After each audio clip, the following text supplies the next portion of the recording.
Guys, welcome to logical study YouTube channel. तो चलिए आज हम साधारण ब्याज को कैसे निकालते हैं ये सीखते हैं। तो हमारे पास एक सवाल है 5000 find the simple interest for 4 year at the rate of 10% annual interest. 5000 रुपए का 10% वार्षिक ब्याज की दर से 4 वर्षों का साधारण ब्याज ज्ञात कीजिए। तो हम इसको अब हल करेंगे कि इसको हल कैसे करते हैं, साधारण ब्याज कैसे निकालते हैं। तो चलिए आइए देखते हैं। सबसे पहले हमें यहाँ ये भी समझना होगा, ध्यान दीजिएगा आप, कि ये 5000 रुपए जो लिखा हुआ है यहाँ, और ये 10% और ये 4, इनको हम किस तरह डिनोट करेंगे, है ना। तो ये 5000 रुपए हमारा क्या है, प्रिंसिपल अमाउंट है ना। ये 5000 रुपए हमारा मूलधन यानी प्रिंसिपल अमाउंट। 10% जो हमारा ब्याज लग रहा है ना, 5000 रुपए का ब्याज कितने परसेंट के हिसाब से लग रहा है, 10% के हिसाब से। तो ये हमारा क्या होगा, दर होगी, है ना। दर को हम इंटरेस्ट मतलब आर से डिनोट करेंगे दर को हम, ठीक है ना। इंटरेस्ट ऑफ रेट है तो इसको हम आर से डिनोट करेंगे।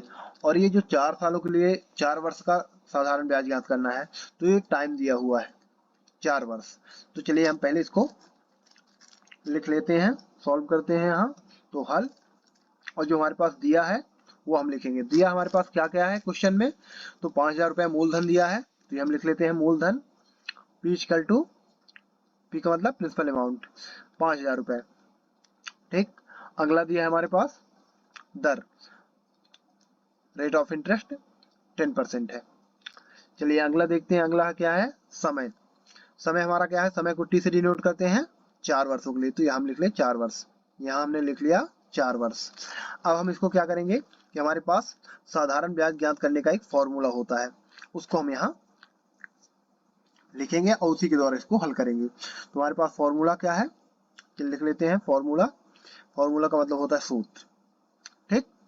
और इसका फॉर्मूला होता है साधारण ब्याज मतलब SI, simple interest, equal to P गुणे R गुणे T डिवाइड बाई 100।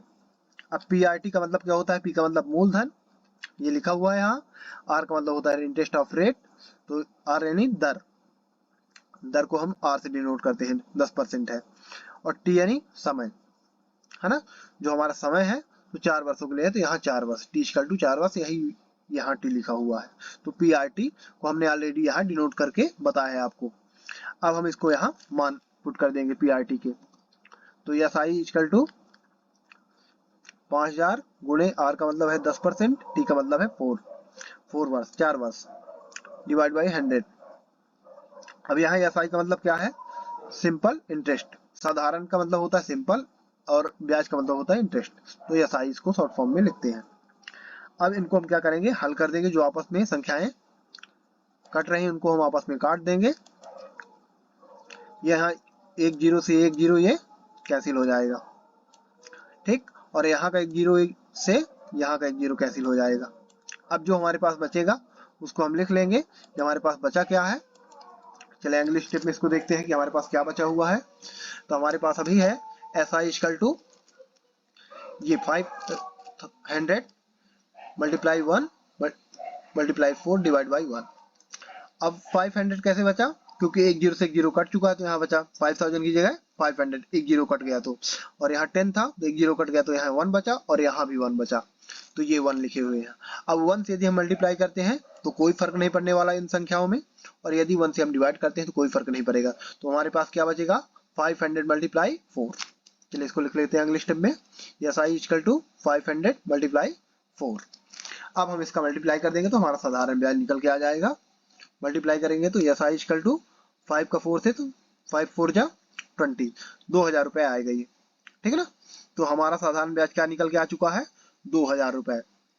तो गाइस इसी तरह से आप साधारण ब्याज निकाल सकते हैं। आपके पास अमाउंट अलग अलग हो सकते हैं, जैसे यहाँ 5000 है तो आपके पास 50,000, 10,000, 8,000 कुछ भी हो सकता है। इंटरेस्ट ऑफ रेट भी आपका चेंज हो सकता है ना। 10% है यहाँ, तो 20%, 12%, 5%, 3%, जो भी है। और यहाँ वर्ष, तो ये टाइम भी चेंज होता है, 2 वर्ष, 3 वर्ष, 6 महीने। तो ये आप इसी तरीके से कर सकते हैं ना, ये फॉर्मूला लगा के साधारण ब्याज का, ठीक। तो चलिए गाइस, आशा करता हूँ कि आपको साधारण ब्याज निकालना अच्छी तरह समझ में आ गया होगा। इसी तरह मैथ से रिलेटेड वीडियो देखने के लिए हमारे चैनल को सब्सक्राइब करें, लाइक करें, कमेंट करें। जब तक के लिए जय हिंद, जय भारत।